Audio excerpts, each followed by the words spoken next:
The understanding of biblical prophecy has not always been what we see today in popular Christian eschatology. The modern fascination with the rapture, the tribulation, and a literal 1,000-year reign of Christ on earth, known as premillennial dispensationalism, can largely be traced back to the 19th century work of John Nelson Darby and the 20th century influence of C.I. Scofield. John Nelson Darby was the architect of dispensationalism. A former Anglican priest turned Plymouth Brethren leader, John Nelson Darby, 1800 to 1882, developed a theological framework that divided history into distinct dispensations, or eras in which God dealt with humanity in different ways. Most notably, Darby introduced the idea of a pre-tribulation rapture, the belief that Christ would return secretly to remove the church before a period of intense tribulation on earth. Darby's view was revolutionary.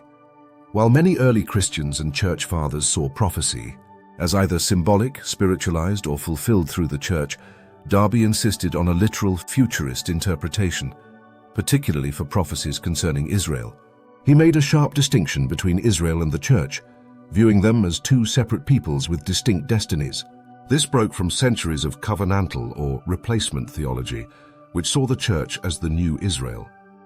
Darby's ideas would have remained fringe were it not for Cyrus Scofield, 1843 to 1921, a lawyer and theologian who embedded Darby's system into the Scofield Reference Bible, 1909. This annotated Bible became widely distributed among American Protestants and firmly planted dispensational premillennialism into the fabric of evangelical and fundamentalist Christianity. The Scofield Bible made complex theological ideas accessible to lay people, effectively making prophecy charts, rapture timelines, and dispensational epochs part of mainstream Christian imagination. Through it, generations of believers came to read Scripture through a dispensational lens, especially in the United States. Louis Sperry Chafer, a disciple of Scofield and founder of Dallas Theological Seminary, further systematized dispensational theology and trained generations of pastors and scholars in it. In the 1970s, Hal Lindsey's book The Late Great Planet Earth brought prophecy fever into the cultural mainstream, linking current events to biblical predictions with dramatic flair. It became a bestseller and was even adapted into a film.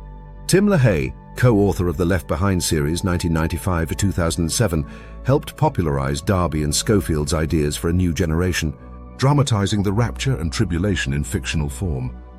Before Darby, most Christian traditions held to amillennial or postmillennial views, seeing Christ's kingdom as either present spiritually, amillennialism, or coming after a golden age of Christian influence, postmillennialism.